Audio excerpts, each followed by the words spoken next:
bangsawannya, cantiknya. Okay guys, so kalau korang minat ini combo original Vietnam biru matte GP, korang masih patut tonton ini video sampai habis geng.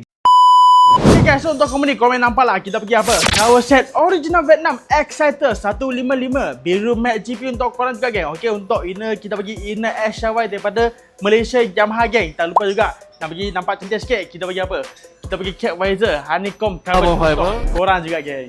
Untuk suspension system kita pergi cukup bangsawan punya geng. Okay, so untuk bahagian depan korang nampak lah kita pergi standard lower 1.5 inci jenama Espada Racing untuk korang.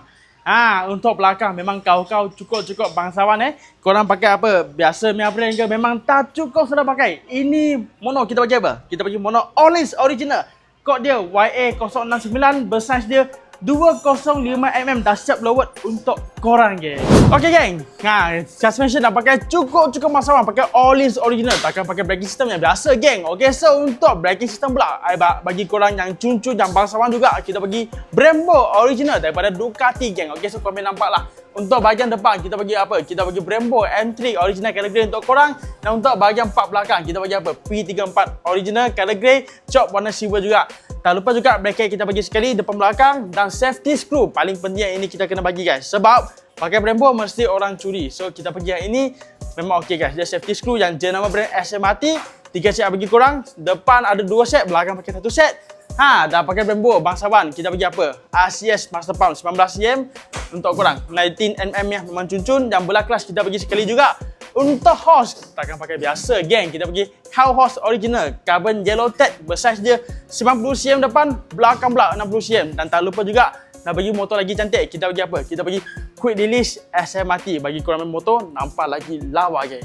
Okay guys, suspension dah pakai yang All-List. Yang untuk braking system kita bagi yang Brembo original. Takkan pakai rim biasa guys. Okay, so untuk combo ni ada bagi korang apa? Sport rim Force 100% daripada Force rim jenama PPR Racing, bersaiz dia 160, depan belakang sama saiz geng. Okay, untuk disc pula kita bagi yang disc original daripada Vietnam. Memang dia CNC rivet dia memang cun-cun juga. Memang padu-padu gila untuk combo ni, memang cun-cun guys. Okay guys, tak lupa juga kita ada add-on sikit-sikit jajan kecil bagi nampak combo ni lagi lawa, lagi cantik, lagi cukup cun-cun, lagi piau guys. Okay, so untuk combo ni juga saya ada add-on sikit sprocket hub CNC jenama Dyno Pro dan sekelingan sprocket guide color purple, handle grip Daytona yang hitam biru, dan tak lupa sekali juga untuk spoiler kita bagi spoiler yang color biru, dan last sekali kita bagi barang baik guys, Salaya original daripada Vietnam washer color biru untuk korang. Okay geng, so untuk combo pasal ini nak bagi korang harga RM15,200 siap pemasakan kedai. Nak siap pos pergi Sabah Sarawak semua pun boleh, tak ada masalah geng. Okay, so lagi